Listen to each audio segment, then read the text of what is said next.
அனைவருக்கும் வணக்கம். இந்த பதிவில் எதை பற்றி பார்க்க போகிறோம்னா, தளபதி விஜய் அவர்கள் மக்களை போய் சந்தித்தாலும் தப்பு, சந்திக்காட்டியும் தப்பு, வீடியோ கால் பேசினாலும் தப்பு, பேசாட்டியும் தப்பு. அதாவது ஏற்கனவே நேற்று ஒரு பதிவு இதை பற்றி போட்டிருந்தேன். தளபதி விஜய் அவர்களுக்கு நேரில் போய் பார்க்குறதுக்கு பயந்துட்டார் அவர். அதனால் அவர் நேரில் போகலை, போக மாட்டேங்கிறாரு அப்படின்னு சொல்லிட்டு மூத்த அமைச்சர் அப்படின்னு சொல்லி போட்டிருந்தேன். சில பேர் கமெண்ட்ஸில் கேட்டாங்க, அது யார், மூத்த அமைச்சர் யார் அப்படின்னு சொல்லி கேட்டாங்க. வேறு யார் இல்லைங்க, திமுகவில் இருக்கக்கூடிய மூத்த அமைச்சர் திரு துரைமுருகன் ஐயா அவர்கள் தான் சொல்லியிருந்தாங்க. அது எப்போ சொல்லியிருந்தாங்க அப்படின்னு கேட்டிங்கன்னா,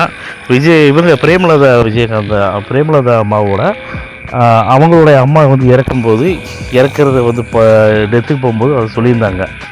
எதுக்கு இதை நான் சொல்கிறேன்னு கேட்டிங்கன்னா, அதாவதுங்க இழப்பு ஒன்று நடந்துருச்சு. அப்போ அதுக்கு உண்டான விஷயத்தை அடுத்து இழப்பு நேரடி இழப்பு வராமல் நம்ம பார்த்துக்கிறது தான் ஒரு தலைவனோட முக்கியமான விஷயம். அதுக்காக தான் நான் என்ன சொல்கிறேன்னா, என்னுடைய கருத்து என்னென்னா, அவர் இது வரைக்கும் போய் மக்களை பார்க்காம இருக்கிறது ரொம்ப ரொம்ப நல்லது தான் அப்படிங்கிறது என்னோட தனிப்பட்ட கருத்து. அதாவது பார்க்காம இருக்கிறதுனா, அனுமதி கொடுத்து போகலைன்னா அது மிகப்பெரிய தவறு. அனுமதி கொடுக்காம போகிறதுங்கிறது மிகப்பெரிய தப்பு இல்லை. திரும்ப சட்டத்தை மீறிட்டாங்க, திரும்ப மக்களுக்கு பாதிப்பு தர மாதிரி விஜய் நடந்துக்கிட்டாங்க அப்படின்னு சொல்லிட்டு திரும்ப விஜய் அவர்கள் மேலே தான் பழி தூக்கி போடுவாங்க. அதனால தான் அனுமதி வழங்குறதுக்காக அனுமதி வழங்கினாத்தான் போகணும் அப்படின்னு தான் தளபதி விஜய் அவர்கள் வெயிட் பண்ணிட்டு இருக்கிறாங்க.